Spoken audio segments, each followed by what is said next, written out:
Hello and welcome to the Press Room with WCN-TV, brought to you by the Wilson County News. We're your source for community and communication. I'm your host, Julia, the Marketing and Social Media Specialist here at the Wilson County News. In today's episode, we're covering the following topics. Vernia Independent School District has been considering a 4-day week since late last year. Learn about the proposed shortened instructional week from Vernia ISD's Chief Instructional Officer, Dr. Helen Wisenhunt. Learn about the chili cook-off to benefit the Wilson County Public Libraries planned for February 18th, plus news from the library's location in Stockdale. You can subscribe to print, digital, or both editions of the Wilson County News at wilsoncountynews.com/subscribe so you never miss an edition of your local newspaper. Feel free to follow us where you're watching today so you're always up to date on the Press Room and our other WCN-TV news. Vernia Independent School District has been the topic of a lot of buzz recently as they've been considering implementing a 4-day school week. They have held several discussions during and outside of their regular school board meetings and are planning a community symposium on the topic February 7th. Hear from Vernia ISD's Chief Instructional Officer, Dr. Helen Wisenhunt, about the proposal so far. Welcome to the Press Room. Thank you. Thank you for having me. Of course. So who are you and what is your role with Vernia ISD? Sure. My name is Dr. Helen Wisenhunt and I am the Chief Instructional Officer for Vernia ISD. So my role involves basically providing support and oversight for everything instructional in the district. So we have our basic Tier 1 instruction, special education, bilingual education, gifted and talented, I oversee technology, so lots of different components of the instructional side of the district. Very cool. So you've kind of got your fingers in everything having to do with instruction, teaching. Yes, ma'am. Wow. Yes, ma'am. Okay. So that being said, what first brought the idea of a 4-day instructional week into focus? Sure. So this last year, the state of Texas actually has done a lot of research, and they created a teacher vacancy task force. So some of the data that they gave us was a little bit alarming when we looked at the end of the 21-22 academic year, and the state found that 36,000 teachers had left the profession. Wow. At the end of last year, and some of it was retirement, some of them was they just wanted to seek out a different career, but then the stats coming in as far as teachers coming into the profession, there were only 6,000 that graduated from teaching colleges this last year that were going to come into the profession, and then we had about 23,000 that joined the profession through alternative certification. So across the state, we went into this academic year with about a 7,000 teacher deficit based according to what we had last year. So Vernia ISD, as well as other districts around the state, even locally in San Antonio, there were a lot of vacancies that we could not fill this year. Some of our smaller districts surrounding us, I don't think we probably had it quite as bad as some of the larger districts. They're still, missing several hundred employees when we may only be missing, 5 to 10, but in a smaller district, that makes a big difference. This year, we did have some students that had to start some of their learning virtually because we didn't have teachers in place. We've had to utilize a lot of long-term subs. So we're seeing that it's reaching us now, that some of just the deficit of not being able to find teachers to fill certain spots, and really it is in hopes of trying to recruit teachers, retain our fantastic teachers we already have, because ultimately the teacher is the strongest component to student success. So despite all the resources we have, all the strategies we can use, you have to have that effective teacher in the classroom. So ultimately, it's for the betterment of the kids, making sure we have high quality instructors in the classroom. So once we really started looking at this trending data, that's when we decided, like, hey, let's look at some of our options and what can we do to recruit and retain teachers.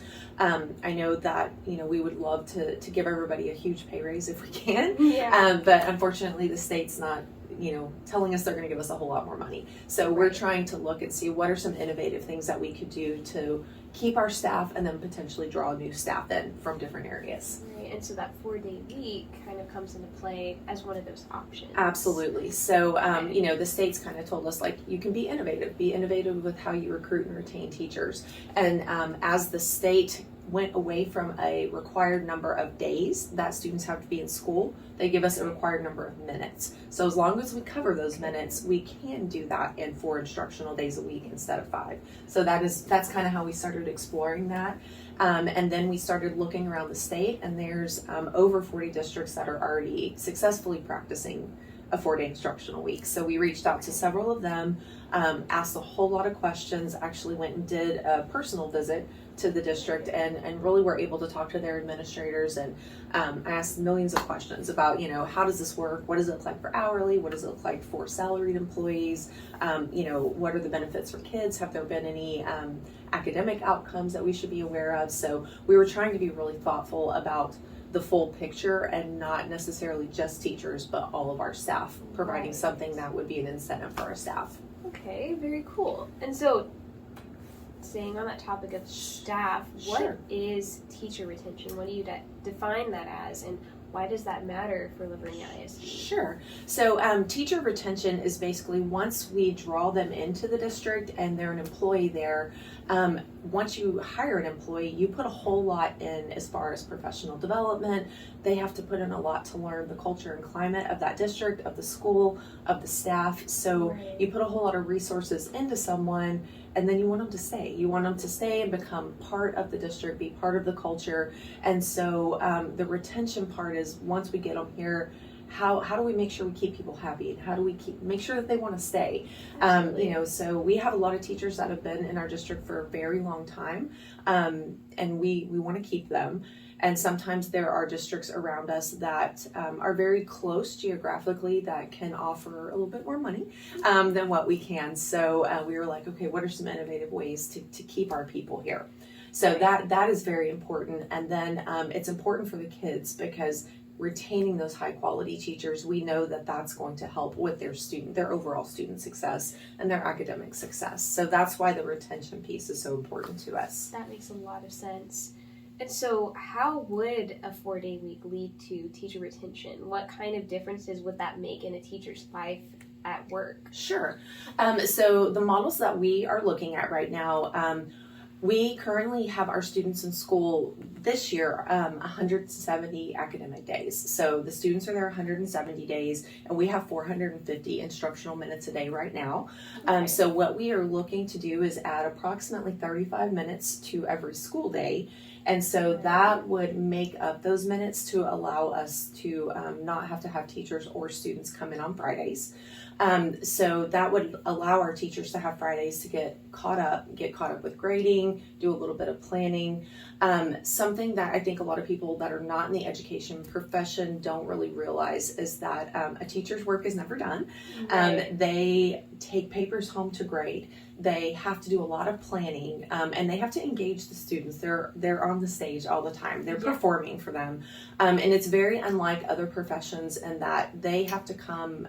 Our instructors have to come in Monday morning ready to perform. So they have to come in with their papers graded, their lessons ready, and then what strategies are they going to use to engage the kids. So many of our teachers work in the evenings grading, they work all weekend planning, and then they don't really have any downtime. So moving to this model, because we know the work's not going away, but we're just trying to make it more doable for them, by adding those few minutes to every day, then they would have Fridays that they could spend it with their families, or they could use those days to plan, grade, things like that. When we surveyed our staff, that was what most of them said. None of them said, yay, a day off. They were like, oh, it would be so great to have Friday to get caught up, get my copies made, and get ready for the next week, and then actually have time to spend with my kids on the weekend. And I think that is a part of the profession that I think people don't see, because teachers always seem like they have it together. Well, that's why they have it together. Yes, because they're just going nonstop. And we did have some community focus groups, and we brought in business members and teachers and administrators, and we brought people in that were against it. We wanted all perspectives, and it really was very strong and meaningful when our teachers that were in the room were able to give their testimony about what they're facing, and that in general teachers are not okay right now, and they need some help.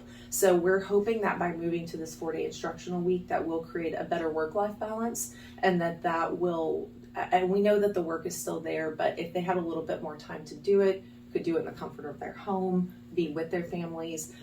We feel like it might balance things a little bit. And since the pandemic, I feel like people have kind of thought about what's really important to them, and they've readjusted some priorities. And sometimes it's not always about the money. Sometimes it's about like my quality of life.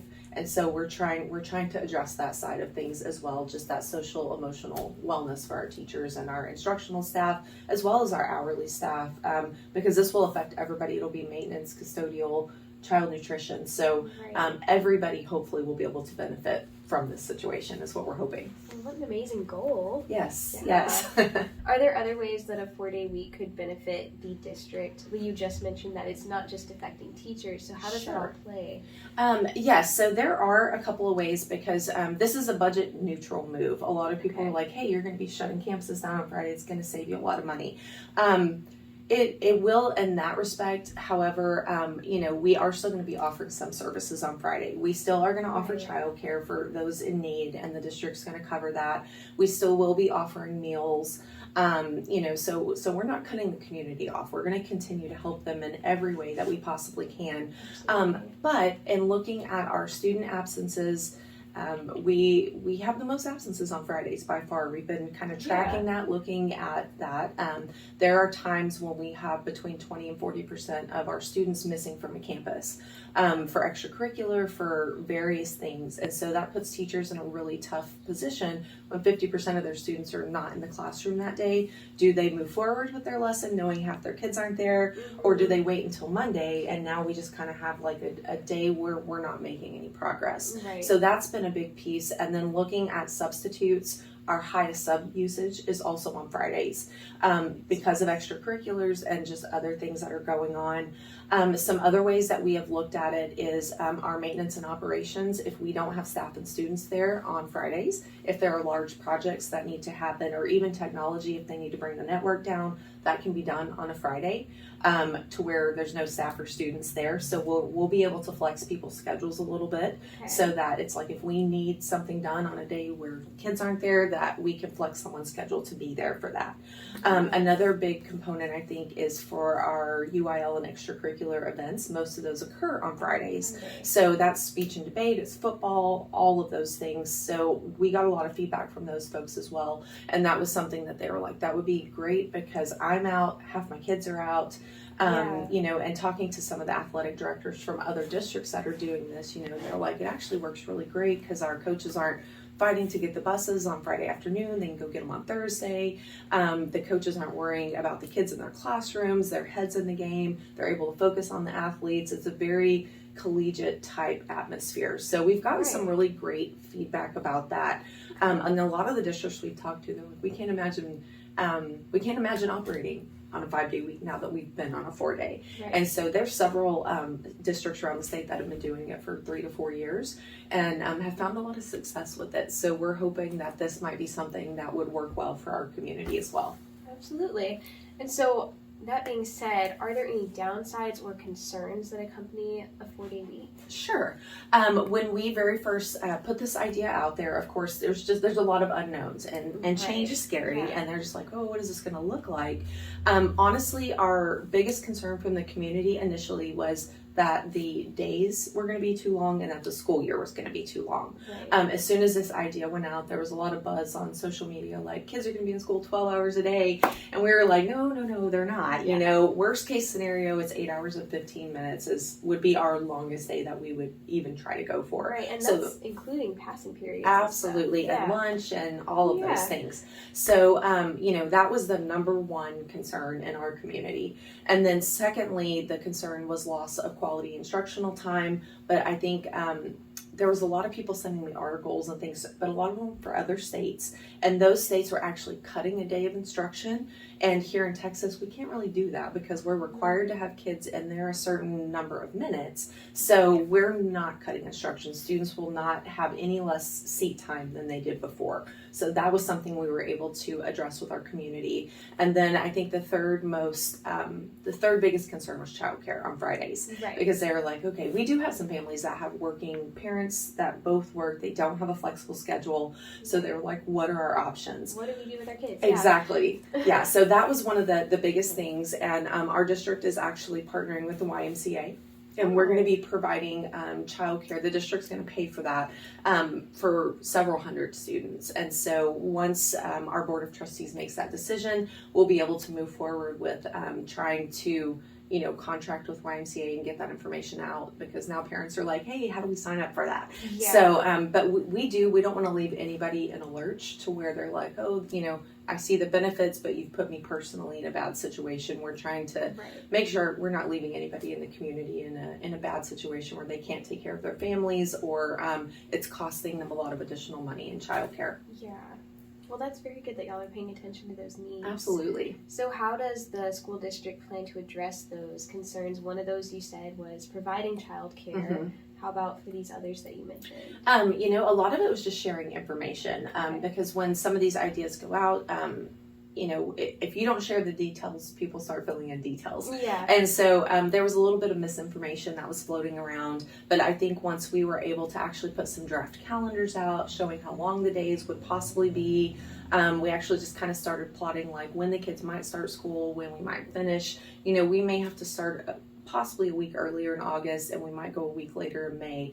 But the benefit of having that, just having that time during the year seems like we're getting a lot of positive feedback about that. Yeah. And we did work up multiple options and calendars and things. We created some hybrids. We created some full 4-day instructional week, and then when we brought that focus group together, we started really getting their feedback on it. And a lot of the feedback we got was like, let's either do this or not do this, and let's because this is confusing and we won't remember which days to bring our kids on Fridays. And so the community is kind of like, let's do it or let's not do it. So we have some options for them. We're giving out information, and then we actually have a community symposium on the 7th next week. Yeah. And so that will be an opportunity for the community to come and get a lot of those details about some of our programs and some of the areas that I know that there are concerns with, like special education, athletics, and things like that.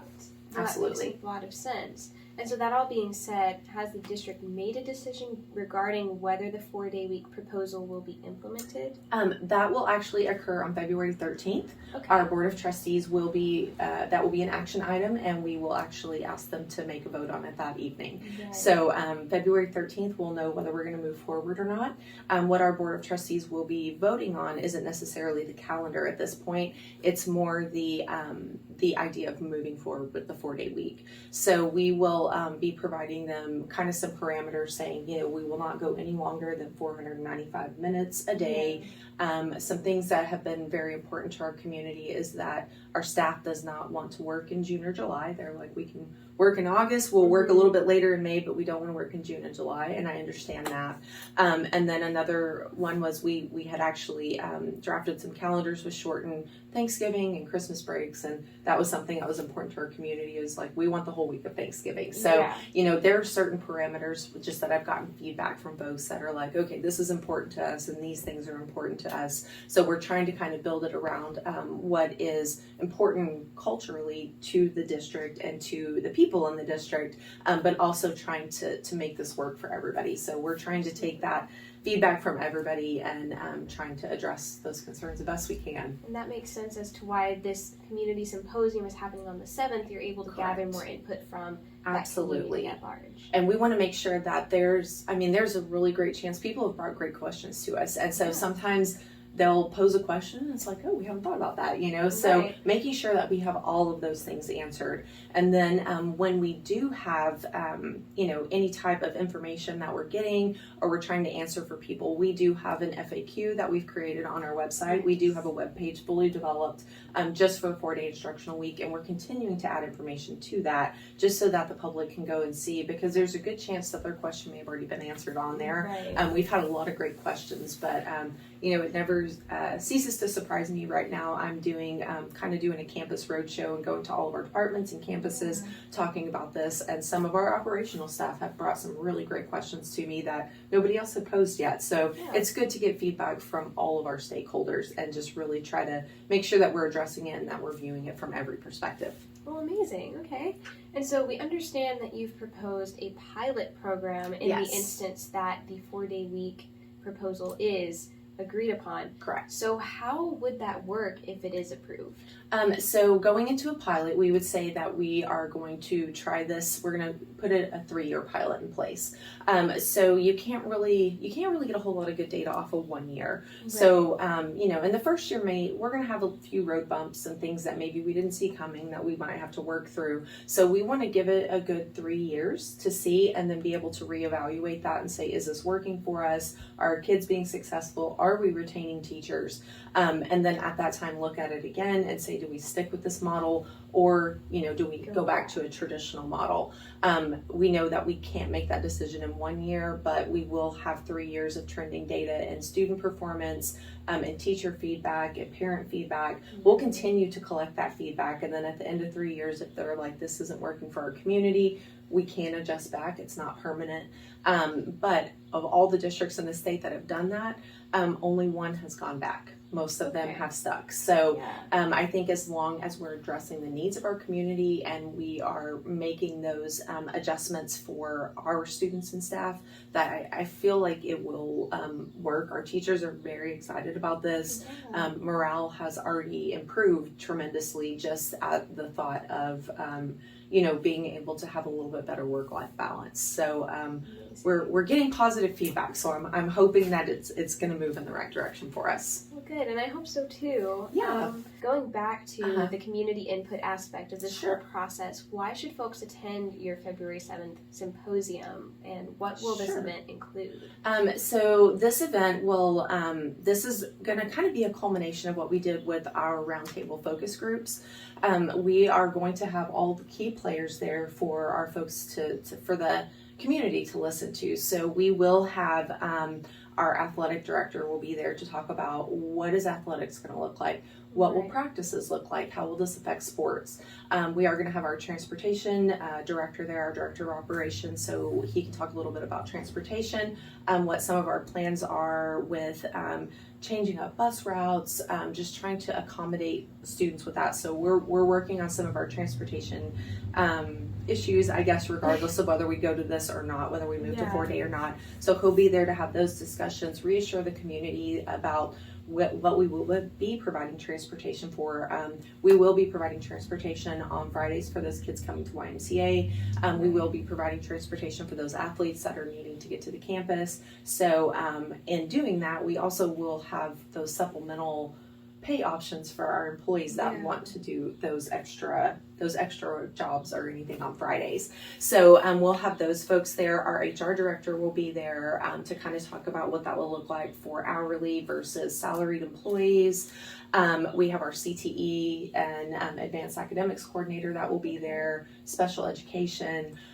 So we're going to be talking about childcare. What are all those things going to look like? And then we're also going to be going over some of those calendar drafts of this is what the school year could potentially look like. Because I do feel like after our first town hall, the first town hall's focus was to talk about why are we considering this? And now, but as we expect, the community wants details of what is this really going to look like? So that's kind of what they're going to get on the 7th, is an overview from all of those key players in the district of, this is what it could look like, and these are the things we're working on, and just reassure people that we have it covered, and that if we move this direction, that we will be ready to go and ready for the kids in August. So it's more to reassure, and then for them to also ask questions if there's something that has not been addressed, because the community does bring really great questions to us, and we want to be sure that we've definitely heard everybody.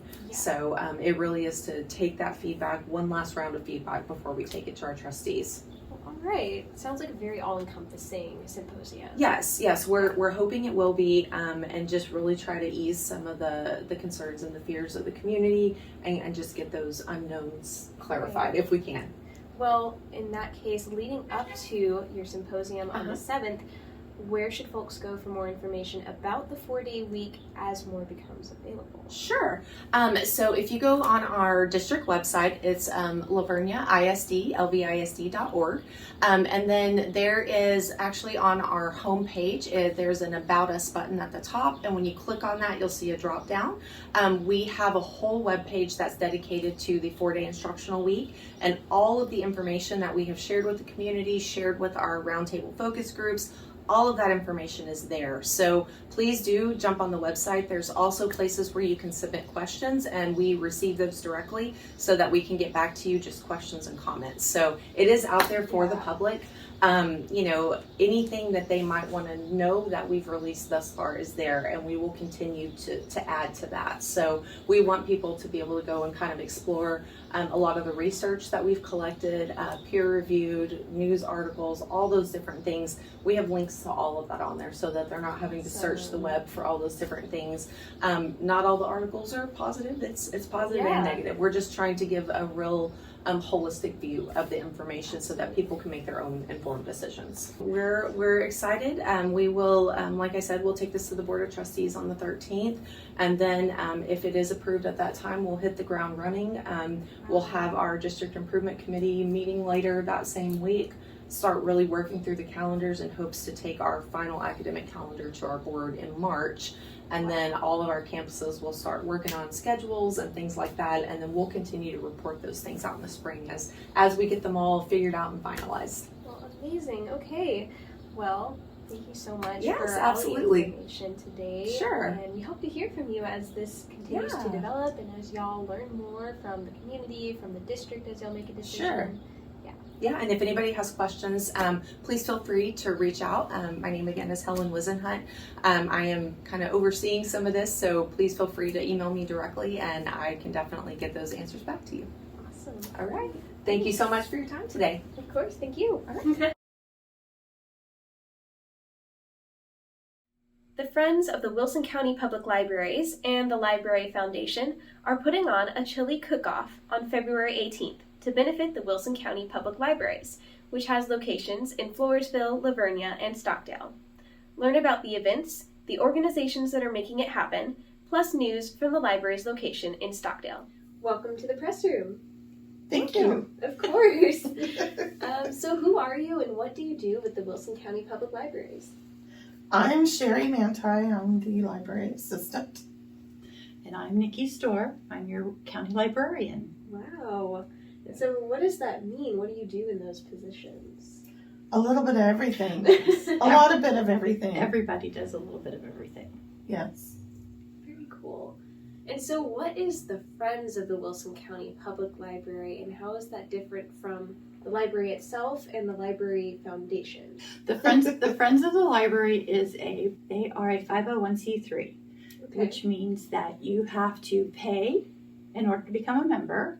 And the sole mission for the Friends of the Library is just to promote literacy within Wilson County, and that's usually done through summer reading. So that way we can help prevent that backward slide that kids have during the summer when they're out of school. So if you participate in summer reading, you can still keep up your skills.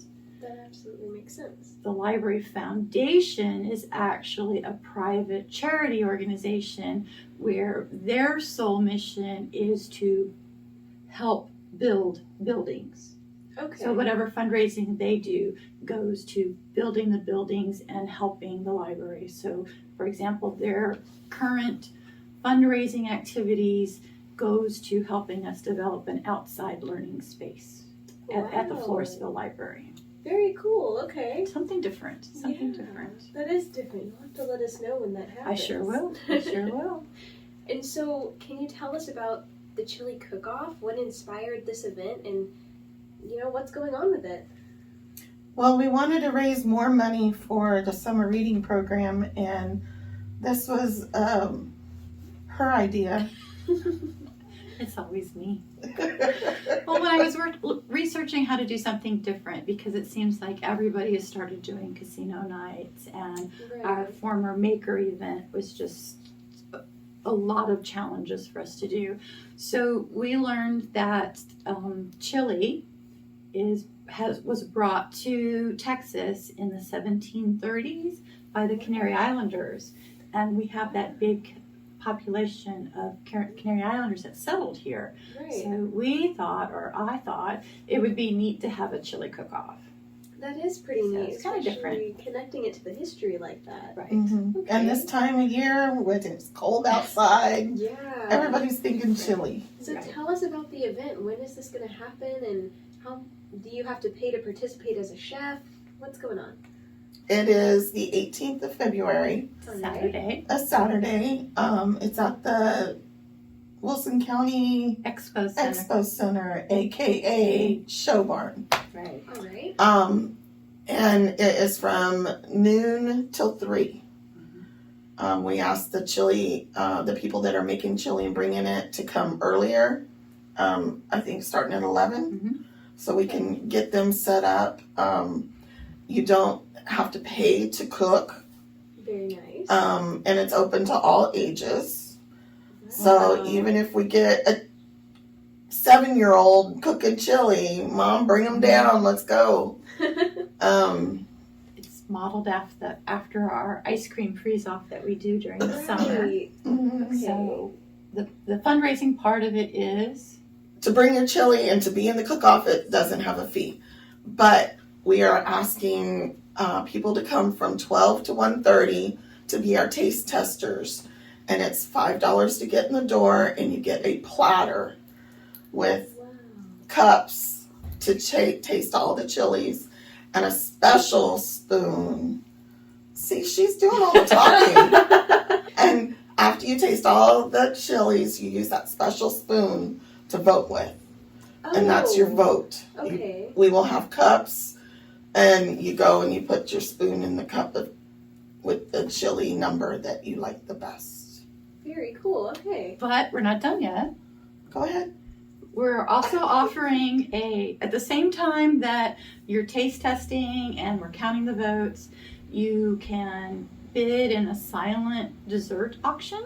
Ooh. Okay. So, for an example, I think I've talked to some lady, she wants to do like a bread pudding. So it will come Yeah. self-contained and you can take the whole container home.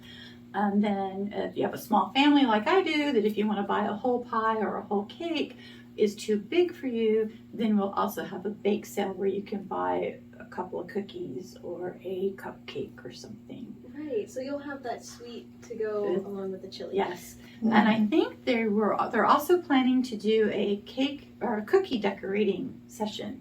Cute. So Okay. you can, With the kids. and the cookie will look like a open book.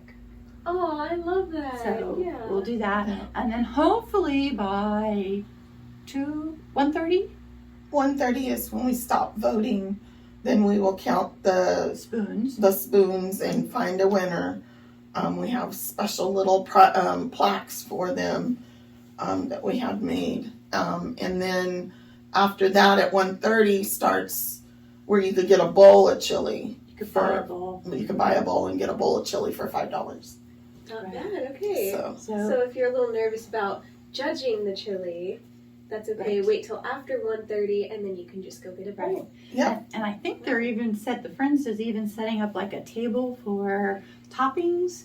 So if you have like cheddar cheese or you like cornbread or jalapenos or onions on top, you can just layer it Yeah. on top. So Very Yep. nice. Okay.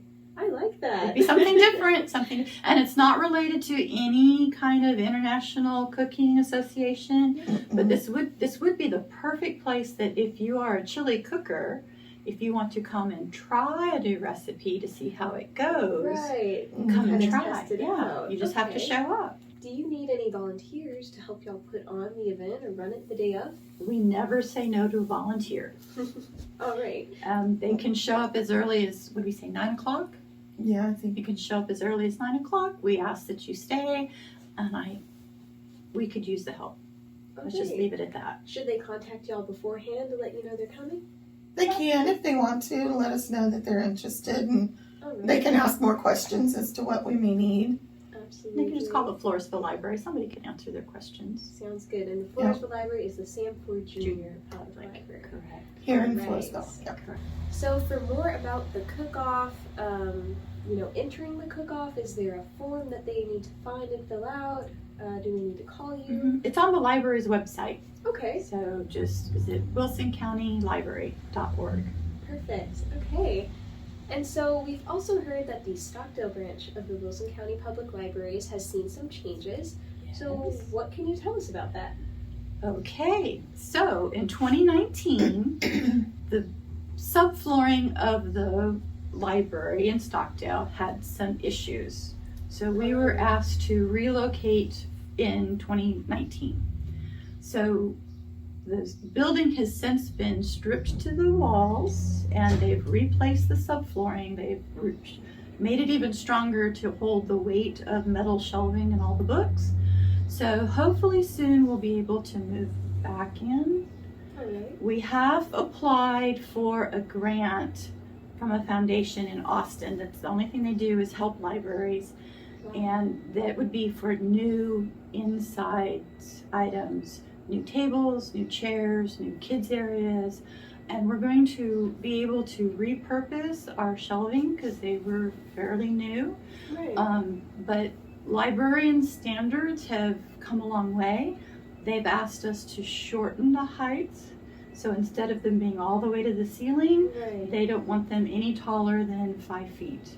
Wow. So we're going to have to do a workaround and Right. cut those top shelves off. kind of reorganize how you have the Right. maze of shelves, right? And the neat thing is that since we can repurpose them, it cut our asking price for the grant down quite a bit. That's awesome. So, Wow. and and because of the way with COVID affecting things and getting products into the United States, they're saying maybe March or April we'll be ready to move back in. That's amazing. That's coming up soon. It's around the Pretty corner. February, Around the so corner. So. wow. All right. Well, is the library any locations of the library currently accepting new staff or volunteers? Not at this time. We just don't have it in the county's budget to extend that way. Volunteers, Always. always. All right. Always. All right. And even if we're not expecting anybody to come and give me a full 8 hours day's worth of work, Right. if you could just do an hour or two, maybe helping us put the books back on the shelf or making sure things are in order. Yeah. We would do on-the-job training. Well, that'll be a great experience for people who'd like to be future Mhm. librarians or something. So, Mhm. I just want to get out of the house. Yep. yeah, exactly. Mhm. Find something to do, something productive, and giving Yeah. back to the community. There you go. We'll take it. Well, was there anything else that you wanted to share with us before we end today's interview? I don't think I have I don't anything. think so. Just come and eat some chili. Yes. By all means, if you have a chili recipe, Bring make it and Make bring a it. batch. It has to be in a crock pot. Okay. And we will take it from there. We provide the eating utensils. We provide the cups. They just have to The bring bowls, the plates. they have to bring their serving utensil. We don't have a serving utensils, but All right. we'll provide the rest. Well, perfect. Okay. Well, thank you guys so much for making the time to come and Thank tell us about your you. Thank cook-off. you. Of course. And you heard them. It's on February 18th, so get signed up or mark your calendars to go try some chili. There Yes, you go. Thank you. please. That's all for today, folks. Thank you for tuning into the Press Room with WCN-TV, brought to you by the Wilson County News. For more information about anything we mentioned in today's show, see the January 25th and February 1st editions of the Wilson County News, or visit wilsoncountynews.com. You can also find articles corresponding to each topic discussed today in this video's description. Remember to follow us where you're watching so you never miss an episode, and consider subscribing to receive print, digital, or both editions of the Wilson County News each week. You can subscribe, find free news resources, and more at wilsoncountynews.com. Better yet, download our app, Go Wilson, to receive updates from our newsroom at your fingertips. The app is available for Apple and Android devices at gowilsonapp.com. We hope you'll tune in next week for another episode of The Press Room. We'll see you then!